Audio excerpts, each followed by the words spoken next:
आज 19 फेब्रुवारी छत्रपती शिवाजी महाराज यांची जयंती. करी गर्जना सह्याद्री, तुतारीची ललकारी. बाळ जन्मला भुवरी, आनंदला शिवनेरी. नव्या विचारयुगाचा प्रारंभ करणारा एक युगकर्ता, राष्ट्रनिर्माता म्हणजे छत्रपती शिवाजी महाराज.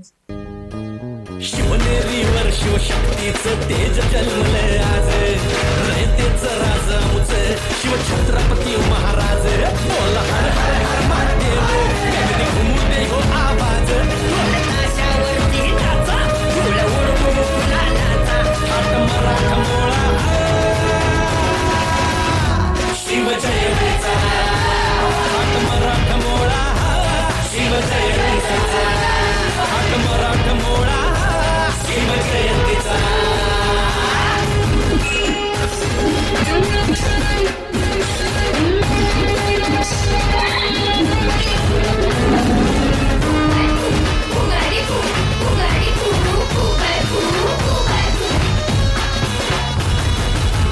तळपती हाती ही तलवार, अभिमान आम्हा आहे त्यांचा, राजे आमचे हो दिलदारे.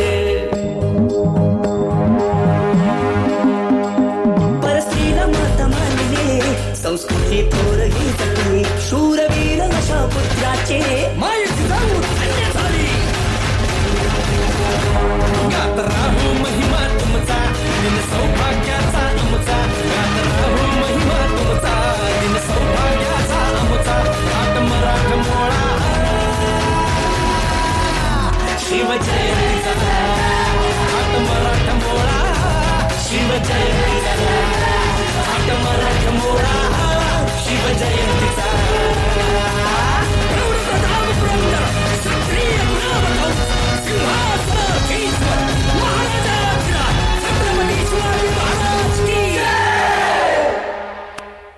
छत्रपती शिवाजी महाराज म्हणजे समस्त मराठी मुलकाचेच नव्हे तर अखिल भारतवर्षाचे प्रेरणास्थान.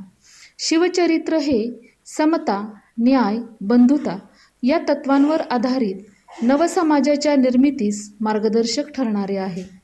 खरं तर शिवरायांना सर्व पैलूंनिशी नीट समजून घेण्यासाठी अनेक गोष्टी समजून घेणे आवश्यक आहे. त्यांच्या काळातील भारतातील आणि विशेषतः महाराष्ट्रातील राजकीय, सामाजिक इत्यादी परिस्थिती समजून घेणे तर आवश्यक आहेच, पण शिवपूर्व काळातील परिस्थितीही समजून घेणे अनिवार्य आहे. शिवराय विलक्षण बुद्धिमान होते. त्यांच्या बुद्धीची ही विलक्षण संपन्नता वारंवार व्यक्त झाली आहे. ते अफझलखानाशी केवळ हातांनी, केवळ शरीराने वा केवळ शस्त्रांनी लढले असे नाही, ते त्याच्याशी बुद्धीने लढले. बुद्धी हेच त्यांनी केलेल्या शरीराच्या आणि शास्त्रांच्या प्रत्येक लढाईचे अधिष्ठान होते. किंबहुना त्यांचा आयुष्यभराचा संघर्ष हा मूलतः बौद्धिकच होता. बुद्धीच सर्व कर्तृत्वाचे ऊर्जा केंद्र असते, तीच सर्व पराक्रमांची जननी असते. शिवाजी महाराजांच्या ताब्यात 280 किल्ले होते असा निर्देश बखरीतून सापडतो. यावरून असे म्हणता येईल की सह्याद्रीतील हे डोंगरी किल्ले शिवाजी महाराजांच्या राज्यकारभाराचा एक घटक होता. नवे किल्ले बांधणे व जुन्यांची डागडुजी करणे याकरिता शिवाजी महाराज खर्चाकडे पाहत नसत. बाहेरून होणाऱ्या हल्ल्याच्या प्रतिकाराची किंवा बाहेर करायच्या चढाईची केंद्रे म्हणून सुरुवातीस झालेल्या मराठ्यांच्या लढ्यात किल्ले हीच महत्त्वाची बाब होती. संपूर्ण साम्राज्य हे याच किल्ल्यांच्या साखळीने बांधलेले होते. राजवाडे म्हणतात, शिवाजी महाराजांचे वर्तन हे न्यायाचे, नीतीचे, पराक्रमांचे, स्वधर्मपरायणतेचे व परमधर्म सहिष्णुतेचे होते.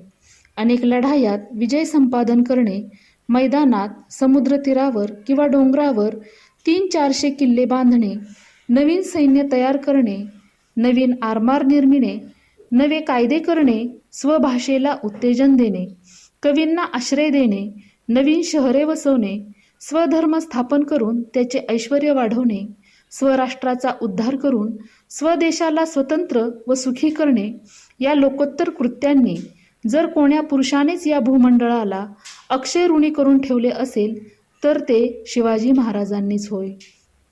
स्वप्रजा वात्सल्य हा महाराजांच्या ठाईचा स्तुत्य गुण होय. शेतकरी, व्यापारी यांचा उत्कर्ष व्हावा, त्यास कोणाकडूनही उपद्रव होऊ नये व त्यास योग्य न्याय मिळावा यासाठी ते आपल्या राज्याची सुव्यवस्था लावण्यात सर्वज्ञ झटत असत. प्रजेस अन्यायाने त्रास देणारा अधिकारी कितीही मोठा असला तरी त्यास शासन करण्यास ते कदापि चुकत नसत. वतनविषयक खटले स्वतः महाराज न्याय देऊन सोडवत असे. महाराजांचे ज्या पद्धतीचे संघटन व व्यवस्थापन होते ते आजच्या काळातही आदर्शभूत व महत्त्वपूर्ण आहे. शिवाजी महाराजांच्या लष्करी धोरणाचा विचार केला तर एका वाक्यात त्यांचे धोरण सांगता येते: अखंड सावधानता. शिस्त हाच लष्कराच्या कार्यक्षमतेचा पाया आहे या सूत्राचे त्यांनी पूर्ण भान ठेवले होते. शिवाजी महाराजांनी काळाची पावले ओळखली होती. काळाच्या पुढे जाणारा तो एक द्रष्टा महापुरुष होता. म्हणूनच इंग्रजांनी राजाचे वर्णन the greatest diplomatist of the eastern parts असे आपल्या कागदपत्रात केले आहे. शिवरायांचे 8वे रूप, शिवरायांचा 8वा प्रताप, शिवरायांचा 8वा साक्षेप भूमंडळी. धन्यवाद. पहिल्या दिवशी राजा दरबारी आला वंशाला बाळ शिवाजी, आला वंशाला बाळ शिवाजी. आनंद झाला राजे शहाजी, जो बाळा जो जो रे जो. आनंद झाला राजे शहाजी, जो बाळा जो जो रे जो. दुसऱ्या दिवशी चला मंदिरी, केली आरास नाना हो परी, केली आरास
सुनिए सुनिए सुनिए, हमारे बड़े और बुजुर्ग, खाइए अच्छा खाइए।